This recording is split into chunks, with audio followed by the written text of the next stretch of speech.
एक बार की बात है, किसी शहर में एक बड़े से पेड़ पर एक पक्षी रहता था जिसका नाम सिंधुक था। सबसे चौंकाने वाली बात यह थी कि उस पक्षी का मल सोने में बदल जाता था। यह बात किसी को भी पता नहीं था। एक बार उस पेड़ के नीचे से एक शिकारी गुजर रहा था। शिकारी उस पेड़ के नीचे आराम करने के लिए ठहरा।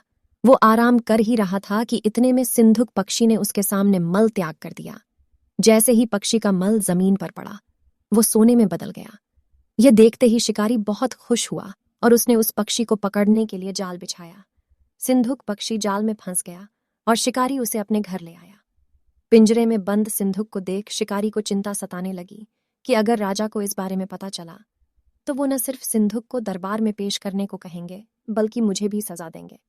यह सोचकर डर के मारे शिकारी ने खुद ही सिंधुक को राज दरबार में पेश कर राजा को सारी बात बताई।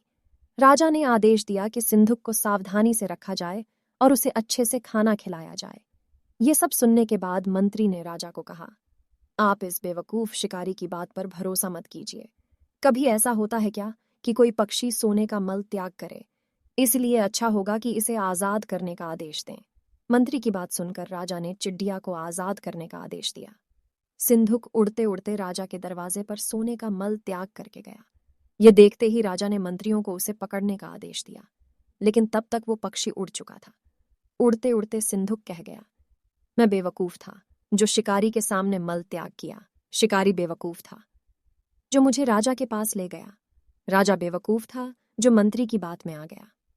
सभी बेवकूफ एक जगह ही हैं। इस कहानी से हमें यह सीख मिली कि कभी भी दूसरे की बातों में नहीं आना चाहिए और अपने दिमाग से काम लेना चाहिए। ऐसी मस्त कहानी देखने के लिए चैनल को सब्सक्राइब करें।